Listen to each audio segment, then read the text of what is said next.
That's what I'm talking about. Wait! Okay, now, from the beginning. Hit it, boys. Welcome to Higher Ed Pulse, your no-fluff guide to artificial intelligence in higher ed. I'm Mallory Willsea, bringing nearly 20 years of edtech and marketing expertise straight to your earbuds. Higher ed leaders are expected to master AI overnight, but let's be real, no one has time to sift through every headline, hot take, or research report. That's why every Monday, I'll break down what actually matters. Fast, clear, and to the point. Want to sound like the smartest person in the room at your next team meeting? You're in the right place. Let's dive in.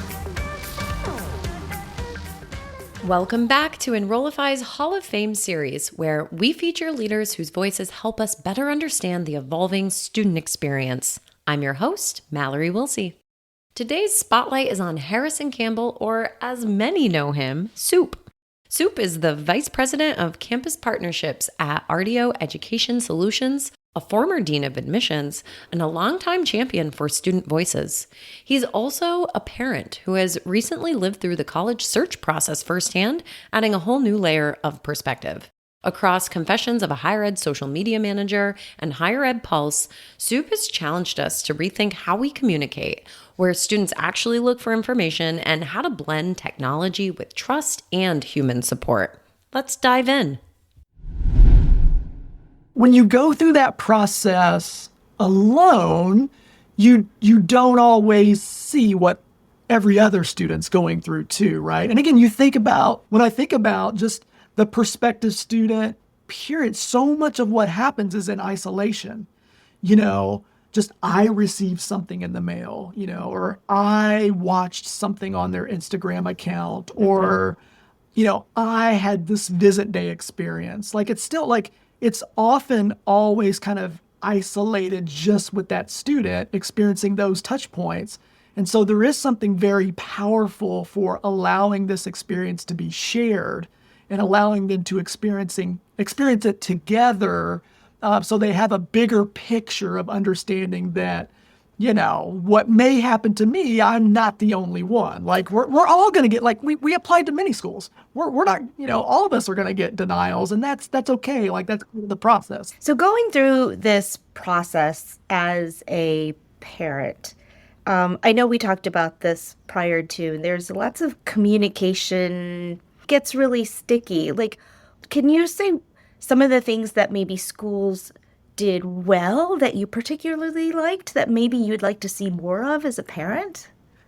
Yeah, I can tell you one thing that really stood out for me. And again, this is only just with my particular students. Yes. Ways am I represent, but right. We got so much awesome stuff in the mail from, so many wonderful schools. And my son never looked at any of it. He got this whole awesome packet from Harvard.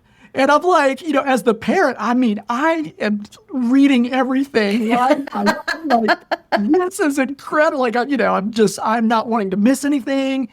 And it just goes in the pile, in his room over by his desk. And I don't think he ever looked at any of that stuff, which just shocked me. I'm like, why would you not be interested in at least seeing what's in these packets and these mailers and these really cool. So that really surprised me, Jenny, that for him, none of that really mattered to him at all.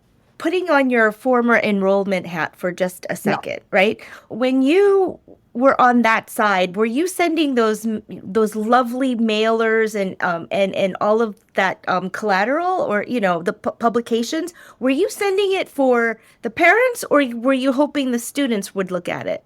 Yeah, I think back when I was on the college side, I think in my mind it was, when the student gets this and opens it up and it's got the poster that, I got in, and yes, we know lots of students, they love getting that stuff and they're going to showcase and they're going to post on social and do things.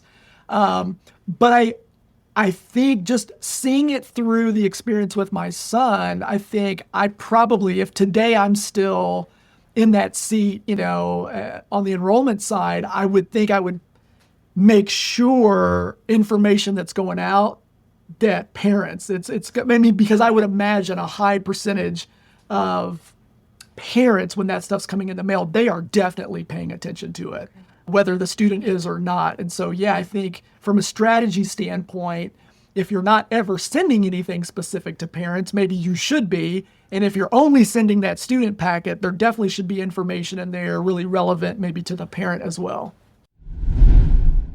The admissions journey teaches students that rejection is part of the process, while parents struggle with the noise of constant communication. In both cases, the challenge isn't just logistics, it's about how people feel supported or not by the systems around them. That's why Soup's perspective on AI resonates.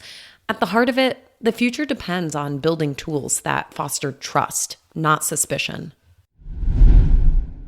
I think it all comes back to that trust and transparency, right? And so I think, to me, when I look at all of this, like, to me, I try to look at it at a very high level, right? And I think anytime new technology has presented itself, there's ways we can leverage it, right? And so I think historically, even in higher ed, when I go back and think about, when social media first became a thing, it was pure. It was based on relationship, connection. But Mallory, you know this, because we go back to the early days in higher ed when we were first leveraging those platforms. Age is but a number, Soup. Yeah. And it was beautiful in those early days of leveraging that way. But what happened over time? Our marketing and communication folks they turn into ad platforms. It's like, well, if the students are on this platform, let's go there and blast our brand and that's not what it was intended. Another similar one that I always mention is the rise of CRMs in higher ed enrollment. Like, none of us today would ever say we would try to do this stuff without CRMs, right? Because it makes things easier, more efficient, faster. We can do it at scale. But then there's also consequences of that. Like, on the student side, now they're getting 10,000 emails spammed to their inbox, every day as they... So, like, for me personally, it's always thinking of how when new technology emerges, even if it makes my life easier, I always want to make sure we're examining the impact that it truly will have for students. And so, yes, if we feel right now that they're a little hesitant, that there's this fear, they want to make sure things are transparent, I think that's what we're hoping that we can help our colleagues and our friends in the higher ed industry understand. Just however we're going to leverage this, let's always see it through the lens of that student and make sure we're really meeting the needs that they have. And so, yeah, there's a little gap there right now. I think we can close that gap in the coming years. And then again, I think, in the students' defense, Jeremy and I, we were talking about this with Bart Kaler here recently, who's one of, Bart and Brian Piper. These are guys I really respect in our space. But we were talking about, again, just that trust, and that many of these students have had teachers kind of on them, this stuff is cheating. Many of our students are coming from a mindset of they're fearful of it because they've kind of been programmed this stuff, we don't use this. You're cheating if you're using this. So we've got to overcome that hurdle as well here in the coming years. So those are just, some of my thoughts around it. Harrison Campbell shows us what's really inside the student mindset, whether it's watching his own son navigate the process or analyzing data from thousands of seniors. He comes back to the same point. Technology alone isn't enough. Students crave transparency, trust, and human connection, and our job is to use technology to make more of those moments possible. That's why Soup's voice belongs in the Enrollify Hall of Fame. Thanks for listening, and we hope you enjoyed this year's Hall of Fame series. As always, thank you for your continued support and listenership. We wouldn't be here without you.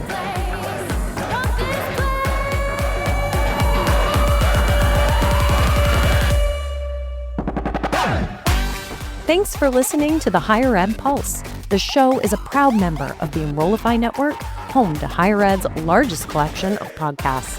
Enrollify is where higher ed goes to grow, so be sure to check out our other podcasts, webinars, video clips, blogs, and more. Visit Enrollify.org and subscribe for all the latest details and content drops directly to your inbox. Enrollify is brought to you by Element 451, the digital workforce platform for higher ed. Learn more at element451.com.